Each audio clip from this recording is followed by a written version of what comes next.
Welcome to the Girl from Bombay podcast with Jules Williams. Telling stories, touching lives, connecting people, bringing encouragement and hope. And now here's Jules.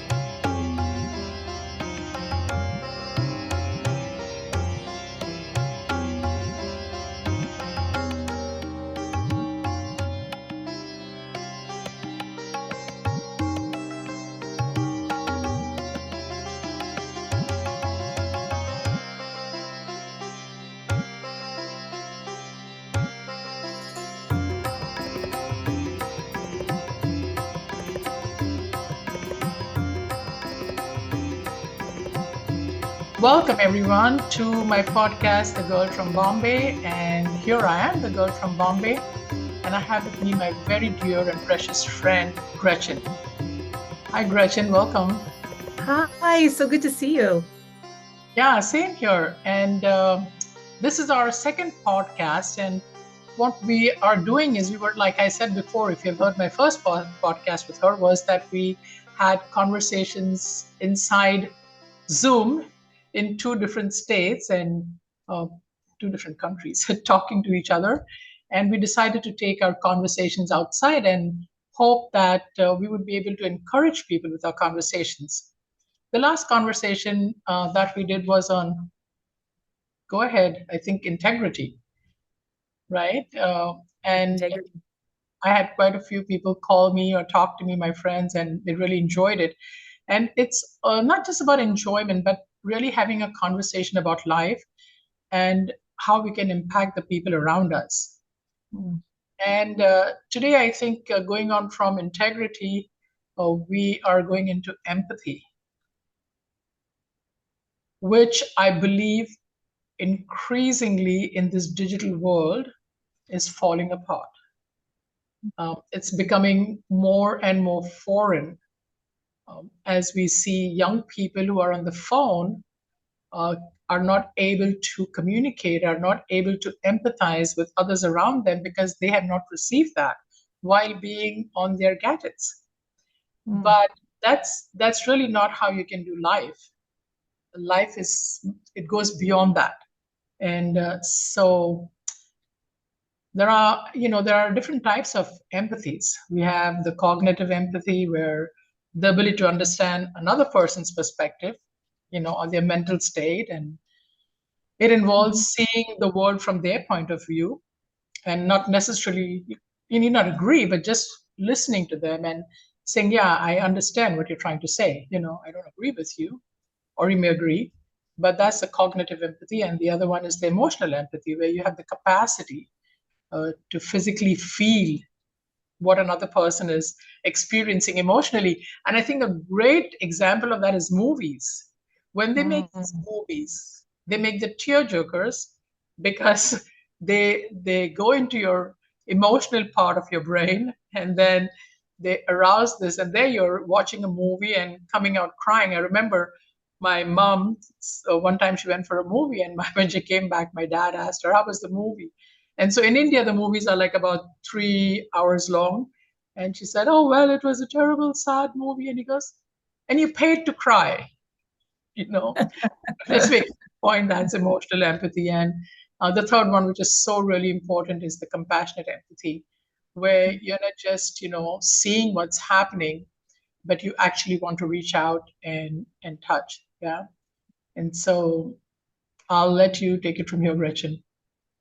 I love that. I was, when you were speaking about the different types of empathy, I thought about the saying, and we've heard it often, right?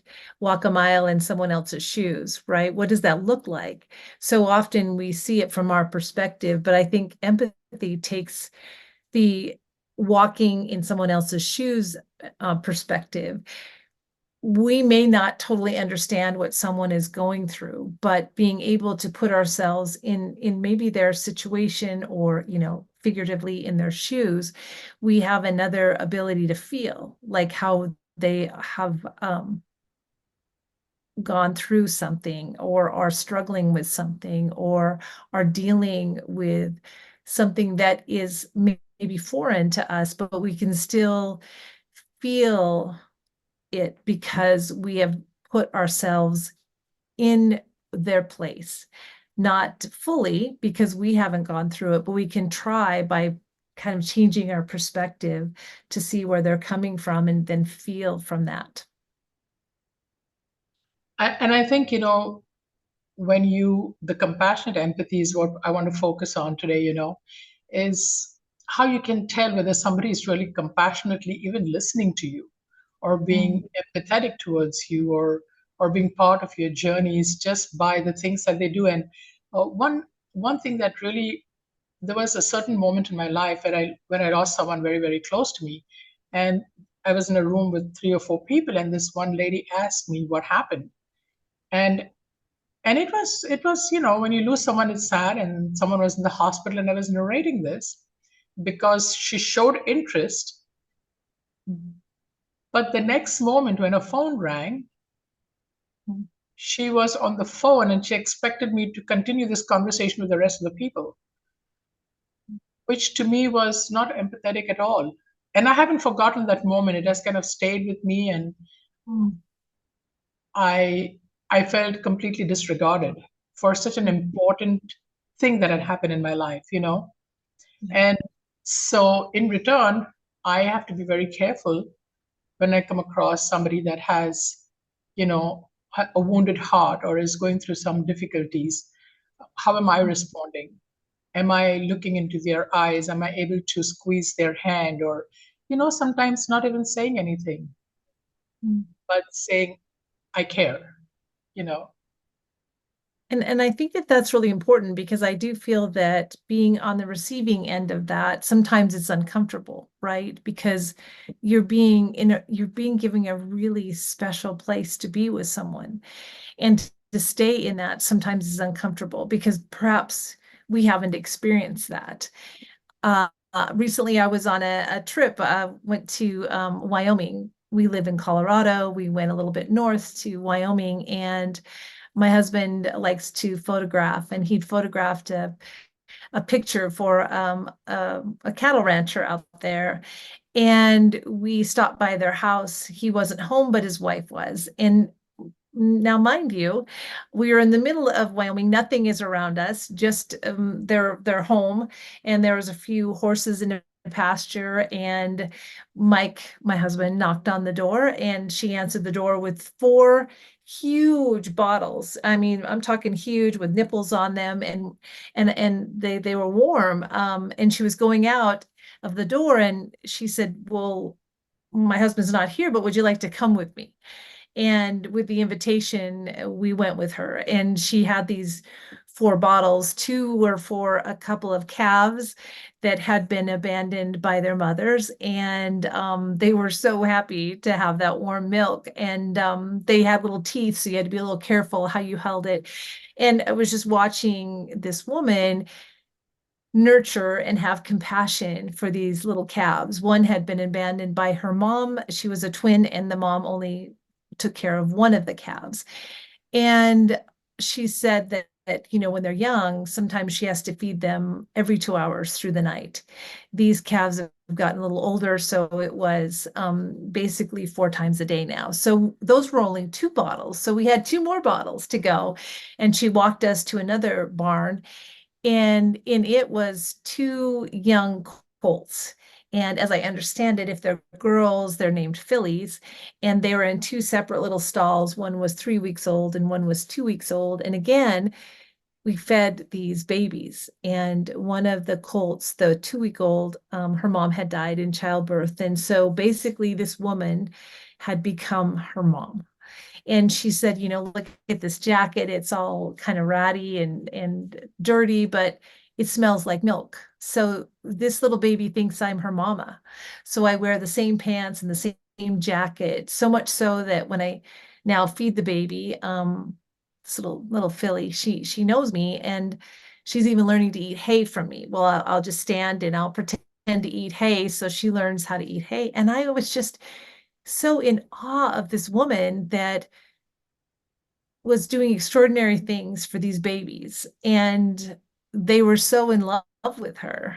And we walked back to the house with the now empty bottles, and I was marveling at this life she led of just a lot of loneliness, it seemed to me. It was very quiet out there and just the animals. And my husband went in the house with her husband at that point, and she just started talking to me and telling me that she'd had a horrible tragedy in her life.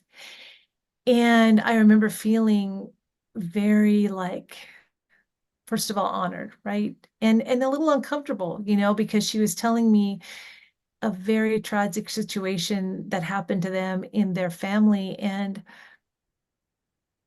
I remember thinking to just be present, just listen and look in her eyes. And as hard as it was to feel, now understand, I'm saying it's hard for me, but imagine what she had gone through in the loss in her family, but being so brave to tell me. And I was so honored to be in that space. And I just felt so much compassion for this woman that had experienced a loss in her family, but yet on a daily, 4 times a day, warms milk and brings it to these young animals so they can survive.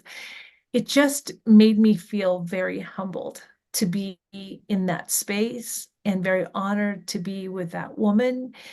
And I think that empathy draws us so much closer to another human being when we can authentically listen and just be in the space of what they're perhaps going through. Not saying that I have experienced anything like that, but I felt so much of her grief. And yet I saw how brave she was to continue her life and do the things that mattered. And I want to go, I think, with the same story there. Many of our listeners may not know, or viewers, is there was something you said that the colt was born with windswept feet. Oh, yes, that was interesting because the little 2-week-old, I had said to her, her back feet were almost twisted. One was not like actually straight. One hoof was kind of twisted a little bit more backwards. And she said, oh, that's because she was born windswept. And so when she was born, her legs were actually behind her. So while the time that she was in the mama's belly, her ligaments had stretched so she could stay in that position. So when she was born, she was you've seen colts that are like a little wobbly and they're getting their land legs. But this one was particularly because her ligaments had to shorten and strengthen so that she could like twist her leg back. And it was getting better, but also fully, and then be able to stand strongly on those little back legs. And it was amazing that she, first of all, that I understand from her explanation that is a tough birth as well, the way her legs were positioned, and that I'm not sure if that was the cause of her mama's not making it through the delivery, but that was fascinating. And she was so knowledgeable about, I mean, obviously this was her baby. So that was very interesting.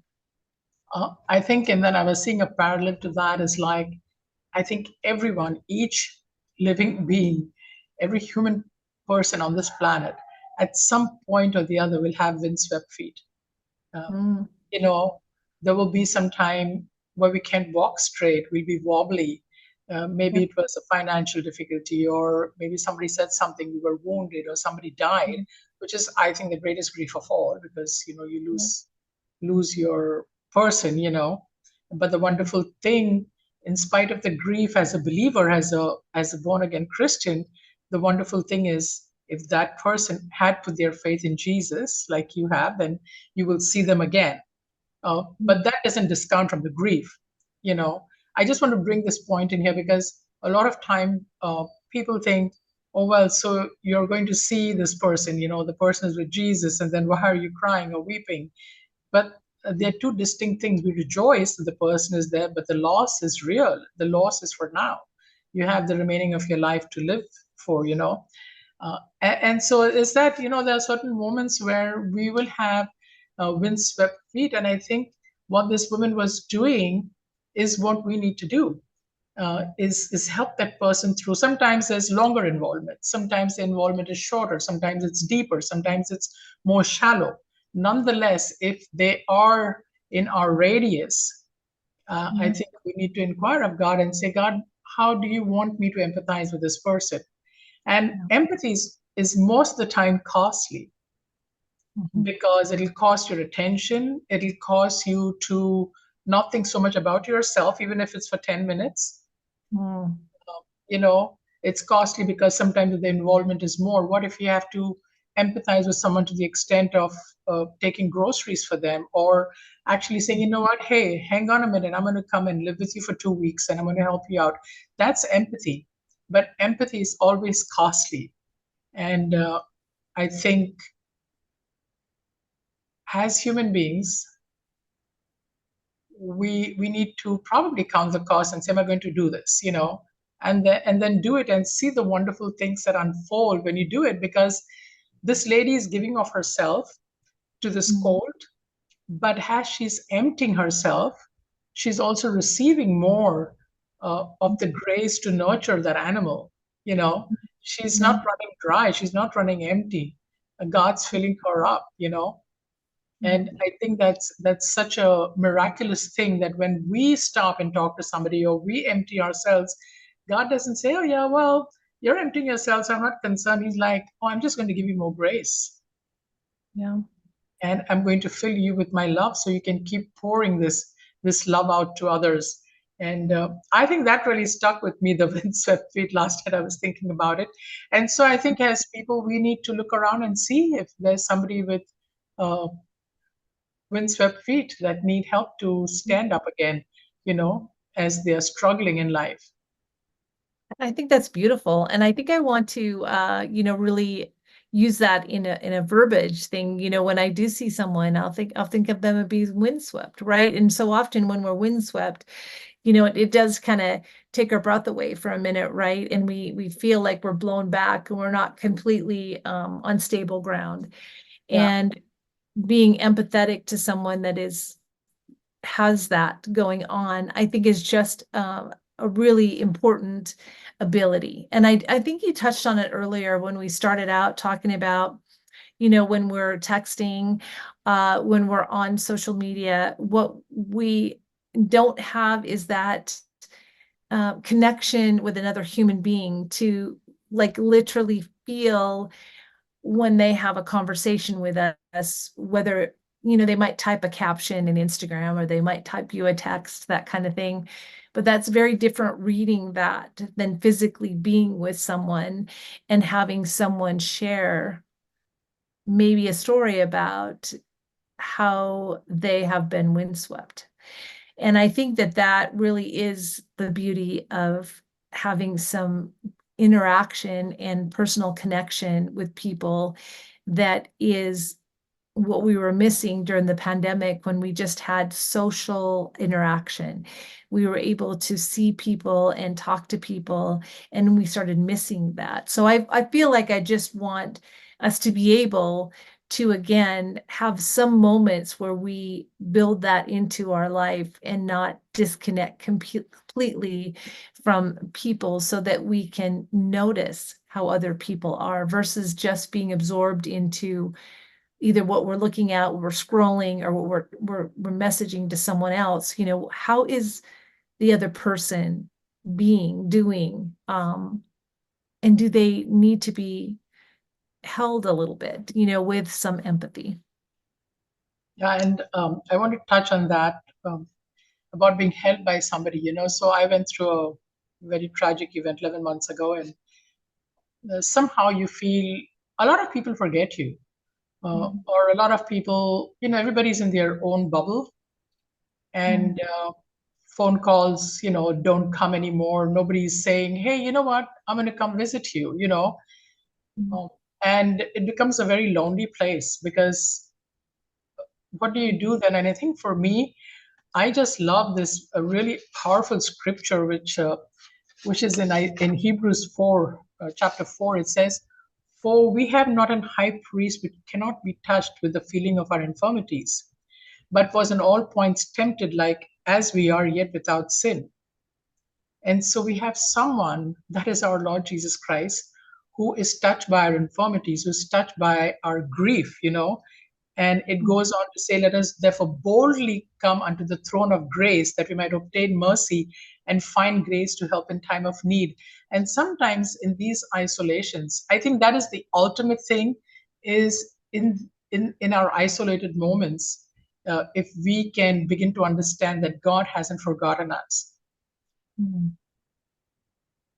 I think that's beautiful. Kind of experience, and that he is not something just read in a book or read in the word and I'm like, oh yeah, it's out there.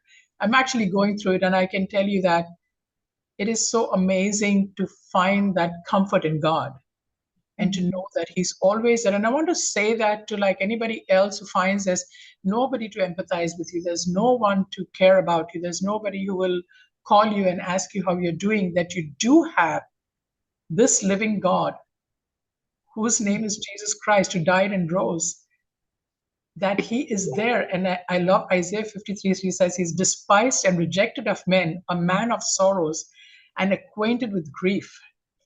And acquainted with grief. He was acquainted with grief because he bore our sins. And he was acquainted with grief for all that he went through. Mm-hmm. And he knows how we feel. Yeah. I just want to encourage like anybody who finds themselves in a place on an island emotionally and finds there is nobody, just be patient. God will bring people, he will connect you in his time. Don't give up hope. This is not the end of the road. There is a new day, there is tomorrow, and the windsweptness, well, that's a new word, will end, because he's watching over you. And from that, I want to take it to like families where this is so important in families, that we have empathy, Mm. that you listen, because as families, we tend to take each other for granted, right? It's like, oh, well, she's always like that, or he's always like that. He never understands my point of view. But Gretchen, yeah, throw some light on that, how empathy helps in families. I think it's very important because as I'm finding with families that grow, we start living our individual lives, and which is great, right? Because we raise our children up to be independent and find their life and find their people. But I think that under the umbrella of the family, I think we still need to be connected to those people and empathetic with what their individual journeys are, right? And honoring the space of who they are and their choices, and yet still have compassion for each other. And when we come together, to be able to celebrate as a family and put aside all the things that, sometimes we store some things with our families, right? Things that have happened in the past, or that sort of thing. But I do think that ultimate compassion just allows us to be very honoring of the other person's space without judgment, without bringing anything to muddy the water of where you physically are, and to still look for that authentic connection. And for me to really stand with someone and pray for the grace to just fully be with someone. And I believe that we are so incredibly lucky to have family and to be related in this world where there's so many people, that we have that ultimate connection, and to continue to nurture that, and to be very honoring of who it is that we are connected with, and keep those doors open to celebrate with each other when we have the time to, come together as a family. And I think a lot of people, we tend to take family for granted, because we have family, so we take them for granted, and don't stop to realize that each one is designed specifically to be in your life. What an amazing thing that is, right? To have children and to have grandchildren and uncles and aunts and grandparents, and only the people that don't have that Yeah. know how terrible it is not to have family.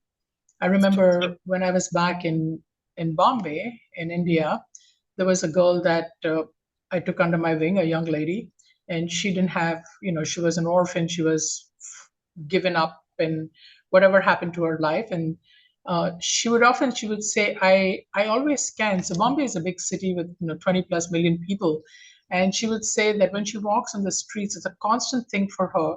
She looks to see if there are people that resemble her, Mm, uh, in the hope that maybe that's a relative. Of course, she doesn't stop and talk to anybody. Her parents are probably gone now. I don't know, but you see that longing and that desire to have families so strong in people. And you hear stories about adopted children, no matter how good the adoptive parents were, that they want to find that missing part. They want to find that parent.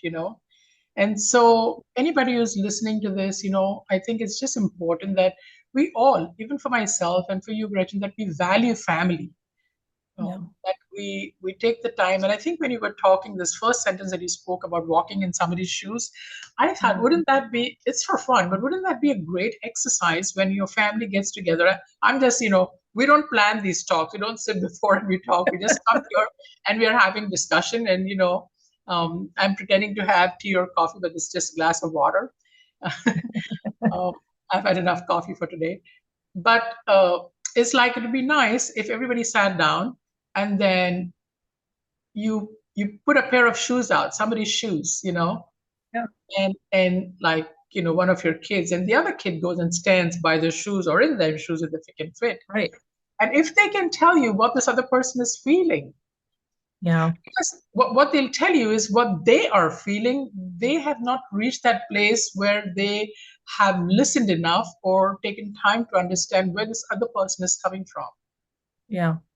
It's you true. know and I think that's such a great exercise even for us mentally to just think, well, somebody was really rude to me, in my family, for whatever reason. How about I put myself in their shoes and think maybe what kind of a day did they have? Maybe it wasn't all nice. Maybe they had their hopes dashed. Maybe somebody was upset with them. Maybe they were not appreciated for what they did. And I think then life will begin to take on a new way of living where there'll be more empathy, more kindness, more understanding, and more, like you always say, open doors. Yeah. It's true. I was listening to something today, and a couple of women were talking, and one woman was saying that there's, just someone in her life that is just really, it just, she just is really hard to get along with. And the other woman very wisely said, well, that person is your teacher, Mhm. because that person is teaching you something about yourself that you need to learn.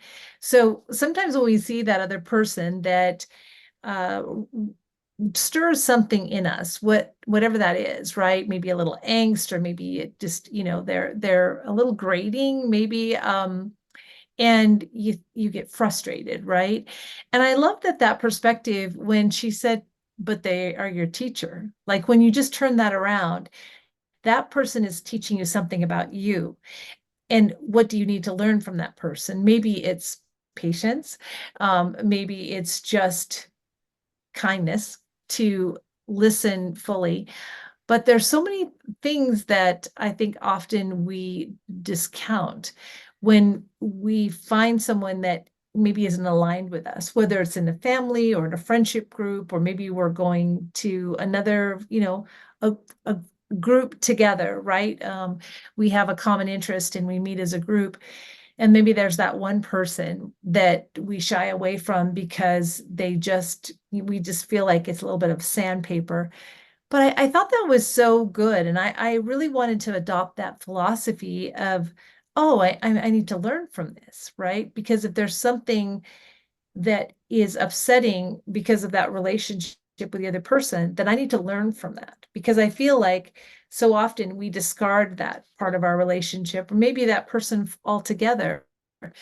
But maybe there is something there that we need to learn about ourselves, to be more connected to the people that we care about.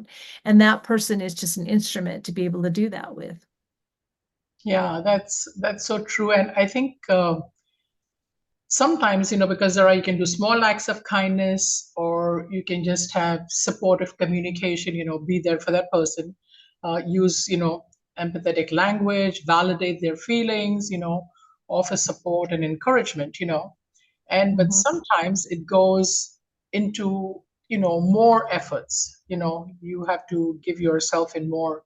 And maybe sometimes they're brief encounters, but I found one thing as a believer. I've been almost, like, I think 37 years now, is that no matter who, I have experienced that no matter who it is, people are always open to pray. Like, if you have nothing to offer them, if you can just, and not with that attitude of, like, I know it all, so I'm going to pray for you, but it's like, can I please pray for you? you know and Mm, I have never had anybody say no. mm, And I want to share this beautiful, beautiful story. So I was in a store one time, and I dropped something, and there was a younger girl there, and she immediately bent down and she picked it up for me. And I looked at her and I said, "You don't seem to be from around here." And she said, "No, I'm from Brazil." And her both her knees were bandaged. She had this great bandage around them, both her knees and her ankles. So I asked, her name was Annie, and I said, "What happened to you, Annie?" And she said, "Well, ever since I've been a little girl, I have tremendous pain in my ankles and my knees, and I can't really walk properly." And so, well, I thought it was going to be a brief encounter, but of course, she ended up coming to my house later. But I said, "Can I pray for you?" And she said, "Yes." And so it was a brief prayer. I prayed in the name of Jesus. And then I normally make spicy food. I'm an Indian. I make spicy food, and spicy not necessarily hot, but I like a lot of spices in my food. But for some reason that day, I made a very simple rice and chicken, just a simple dish with almost nothing in it. I just felt like eating that, and I was going to have some yogurt with it. And so I asked her, it was lunchtime, and I said, "Annie, uh, do you guys eat spicy food?" And she goes, "No." And I said, "Oh, then I'm inviting you over to come to my house because I have this chicken and rice." It was really extraordinary for, that day. And she came over, she ate, and she went home to her place where she was staying. And we met the next day for coffee. I was going to meet her. And she was living up on a hill with somebody there. And, she was temporarily staying here. And I was at a restaurant down there. And I could see her. I was waiting for her outside the restaurant. And she was running down the hill. And she came to me. I said, "Annie, what happened to your bandages?" And she said, "Since last night, I have no pain." wow. The power of prayer. I mean, I think that's the most empathetic thing. And it's not to pray with a disconcerted heart, or, well, I'm just going to do this because I need to do that. No, with empathy, and God is the one who answers, and how he Yeah, answers is his prerogative. It's right. it's it's the Lord's prerogative. It's not mine. But I would pray every time, because that's what I'm asked to do by God. To pray for people in trouble or in pain, or those who are weak or need comfort. And it's such a powerful tool given to us as Christians to be able to pray. And so Annie, I think she's engaged now. She's in California, and she's going to be married soon, or she's married already. I don't know, but there she's a healthy girl. And the other thing that I wanted to talk about, when you're going to the next episode, is when you're empathetic with people. Sometimes, like I said, it involves a lot, and it Mhm, drains you. mhm. Yeah. It does. Then that is a real, again, we talked a little bit about that on the first episode with integrity. We talked a little bit about boundaries, right? Where sometimes when you work at being connected with people or empathetic with people, or even with your own integrity, sometimes Mhm. you have to set up a boundary. And one great boundary is for yourself. Because if you find that you are giving away too much of yourself and you feel very drained, or maybe even taken advantage of, that there's Right. no reciprocity in that relationship, that all you do is give and someone else takes, then you have to really look at what is it that is you're being called to do. And Mhm. what is it that fills, I always say, fills your cup. I love that when I think about taking care of myself. I feel like if I picture a cup, holding a cup and it's full, that means that I'm doing pretty good, taking care of myself. I'm feeling good. I'm feeling like I have enough energy. I have enough compassion. I have all the things that I need to go out in the world and really be connected authentically with people. Conversely, if that cup is empty, then I feel like I'm tired and I'm drained and I'm sacrificing my health or my good intentions by giving too much of myself away. Yeah, and maybe somebody who's watching us is in that situation, and maybe it'll take a while to extract Mhm. yourself from there. But in the meantime, you could, try deep breathing and taking a break, seek support, so that you can manage the stress and Mhm. maintain empathy. Maybe, start to see how you Empathy for can. yourself, right? You Yeah. turn it inward, right? Right. And I think that's what we're going to do the next time is we are going to talk because you can be empathetic and then lose yourself as you're giving, because there's only so much you can give if you don't take care of yourself. Mhm. You need It's to true. pour into yourself and take care. And I'm not talking about a selfish way of this No. me time because I don't understand me time. I come from a different culture.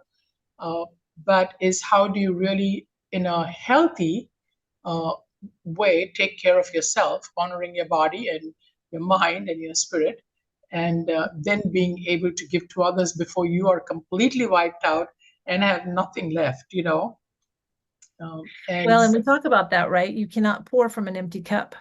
right. So to be able to give to the world with compassion and to speak with integrity and act with integrity and the things that we've been talking about, you have to take care of you so that you can do that for others. Yeah, and I feel like I should share something else at this point. We close in a few minutes.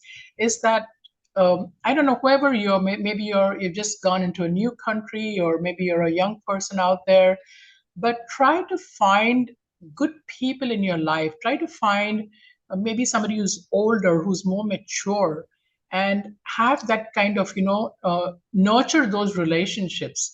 Because when I think it's so important because it's like a two-way street of building in something into your life that will help you when you have moments of being windswept, you know, Yeah. Yeah. as opposed to like if you're on the phone all the time and you don't develop these relationships, maybe with your grandparents or your uncle or aunts, or maybe a friend of your mom, somebody, nearby, those who are in the vicinity and have, good moral character. I have to say that, people who are safe, that try to bring those people into your lives and have them, because there will be times when you will just need to talk to somebody, you need to go to someone, and you know who to go to, and then this person also knows you, they Yeah. understand you, where you're coming from, and if they're that very close to you, they may be able to say, hey, I don't think that you're doing the right thing, why don't we figure this out, or they may say, oh, well, I think you're doing the right thing and I'm going to support you, and I Mhm. think it's so very, very important. I found that when I moved from India to the United States, uh, I began to develop, first thing I did was develop relationships with women. And it's been 20 years now, and I have the same women in my circle, right inside circle. They know Yeah. me, and I can Yeah. pick the phone. I don't see them often, because of the distance, but uh, Yeah. I find they're empathetic to my situation. They Yeah. know, and Yeah. I think that's a great thing. It's a great foundational thing to have, is good role models in your life that you feel safe with, that have good moral character. I cannot emphasize that enough. Preferably, if you're a believer, then you have good Christians in your life. Yeah. Nonetheless, try to build those bridges, because you'll need those when you are traversing life, and you never know what you encounter, and there'll be somebody to help you out. Very true. I agree. Yeah. So thank you so much, Gretchen. I think it was fun exploring the So world fun. of empathy. It always is with you. You are such an amazing person to have on this podcast. Always, you bring Oh, you bring your own, like, something unique about you that you bring to the people and what we share as friends. And I'm so very happy that we did this, and looking forward to our next podcast. That'll be on self-care. Now Gretchen is a specialist in self-care, and so I'm looking forward to her sharing her notes and her perspective and her walk with the self-care ministry. I Right. look forward to it. Yeah, thank you so much, Gretchen, and see you again on the next podcast. Bye-bye. Wonderful. Bye. Bye.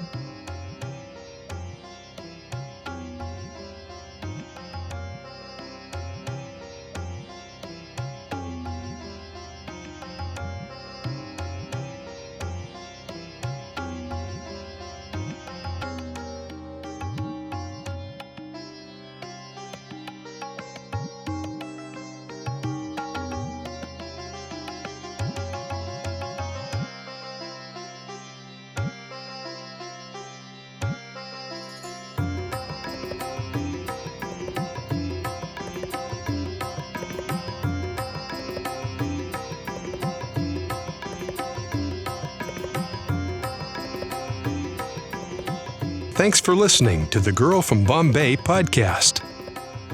To connect and share your story, visit our website, authorjuleswilliams.com. That's authorjuleswilliams.com. The Girl from Bombay podcast is a Puzzles Media House production.